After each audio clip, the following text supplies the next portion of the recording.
Hi, Chuck Etheridge here with the exciting week of English 3301. Glad to see you, glad to hear from you. We've gotten off to a good week. People have logged in, they've gotten work done, they've learned to navigate Blackboard. They're, writing, turning things in, doing assignments. It's good stuff.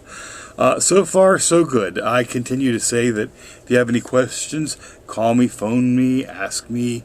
Email me, however it's going to work. But so far, so good. I'm pleased with it.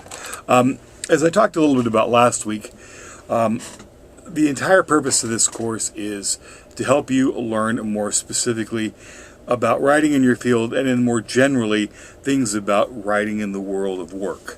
And we're doing two big projects, one of which is essentially for you to create a field chart, which is the major project one, or a field guide to your writing in your field. And portfolio 2 is going to be creating kind of a detailed analysis of several kinds of those writing, so you get some familiarity with writing in your field. But this last week we did some reading on workplace writing in general, and your textbook author framed in a way I thought was helpful. I said, what's the difference between school writing and workplace writing? Now, the biggest difference between workplace writing and school writing is, quite frankly, the stakes are higher in workplace writing. You're doing real work in the real world. There are potential legal consequences. You hire someone, you fire someone, you make a choice to buy something, you call a meeting, lots of different things as well. More than that, it requires a real detailed awareness of who your audiences are and what you want them to do with this information as well. It can be read often by longer or more than the people that you intend. And you need to be aware of formats, the way things are read and written in your field as well. And I think those are just kind of some basics as well. I'm just kind of hitting on a couple of the high points from the reading that we did. But the other thing I wanted to talk about briefly is what your textbooks calls the quality of good technical writing. First of all, it has to be right. It has to be accurate. It has to be true. It has to be clear. Some of us like to, when I was young, we called it BS. I don't know what it's called now. But some of us like to use lots of work to fill up space, or words to fill up space, or big words to sound impressive. That's not going to impress people at work. If you want somebody to buy the green coffee cup, tell them buy the green coffee cup.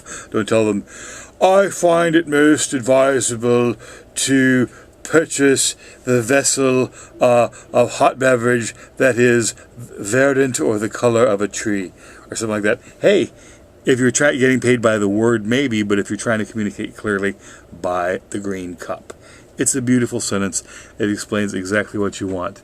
It needs to be easily readable, it needs to be correct, and it needs to be, again, formatted or usable in a way that works for the readers.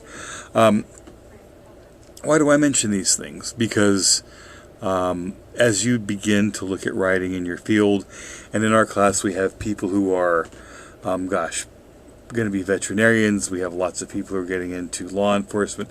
Some people are going to be lawyers. Some people are going to be doing professional technical writing. And you'll find just there's an enormous world of writing out there. I mean, think about the work a veterinarian might do. She or he might, or they might write a set of instructions for a person to take home to care for their dog or cat after surgery. Well, who's the audience? Who's going to read it? Well, if it's a 6-page, essay or something like that, it's not going to be useful. Maybe if it were in a bulleted list, this is what you need to do. These are these things.